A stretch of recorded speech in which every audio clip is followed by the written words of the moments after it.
Later today, we're going to get results from some tech giants, Meta, Microsoft, and Tesla. Now, all of them are off their recent record highs. So what should investors look out for? Let's bring in Kyle Taylor, wealth advisor and portfolio manager at Tridelta Private Wealth. Great to see you once again. Thanks very much indeed for joining us. Morning. Give us your thoughts on Meta. It's planning enormous spending on AI computing. Some investors may have misgivings. It's a bit like the story we saw with the virtual world Zuckerberg was so crazy about. What is your view on Meta? Well, it's funny you bring up the metaverse, and of course they had that big rebrand.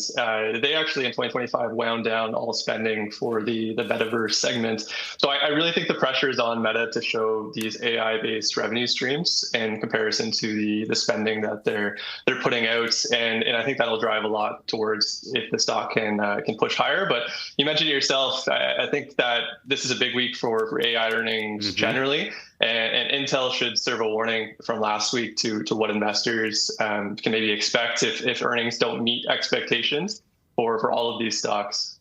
Let's put up a 1 year for Intel, because there was some euphoria about Intel, Nvidia buying into the company, the US government doing so, and progress slower than a lot of Intel investors had hoped for. Yeah, I mean, I think investor reactions to these earnings beats or misses will be very telling about sentiment for the space overall. And as we know, given the concentration in the U.S. markets in particular, these companies will not only be a big week for their own stocks, it'll be a big week for the overall direction of the market.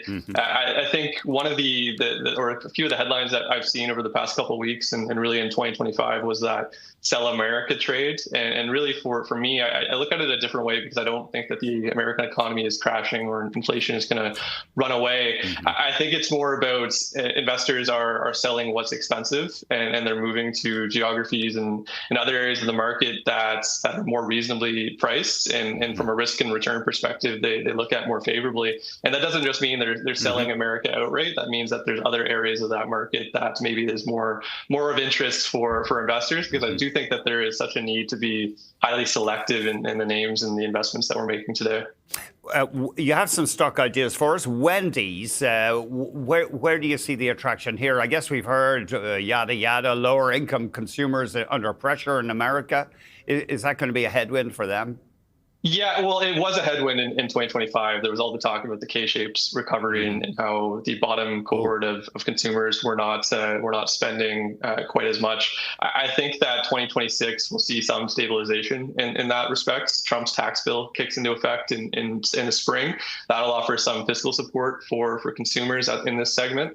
And then also you have the anticipated greater foot traffic of the World Cup coming to Canada, the US, and Mexico, which should offer some stabilization as well and some positivity. I think overall, not only for Wendy's, but the quick service and fast casual dining space, generally, I think that there's an opportunity there. Sentiment is quite poor.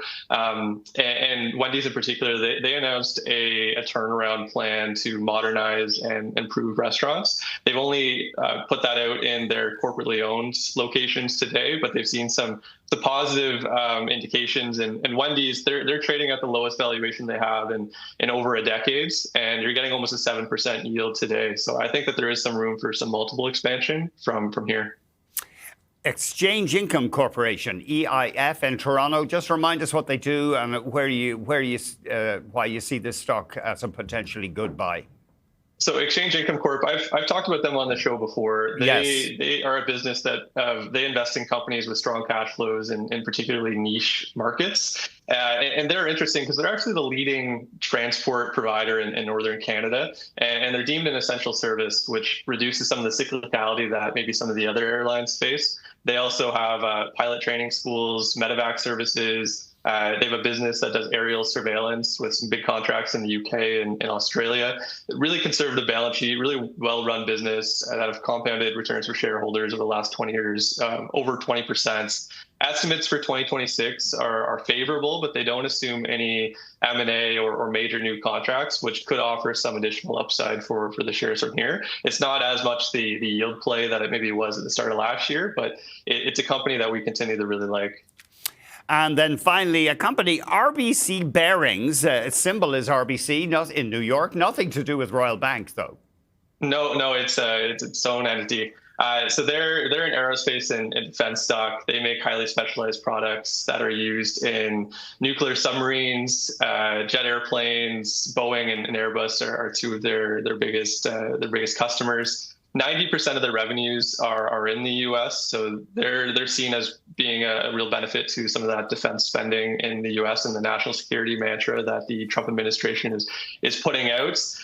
Boeing and Airbus have been ramping up production. We saw Boeing's earnings earlier this week and their delivery expectations for 2026 and 2027, which sets up RBC really well, and they've got some really great pricing with those contracts.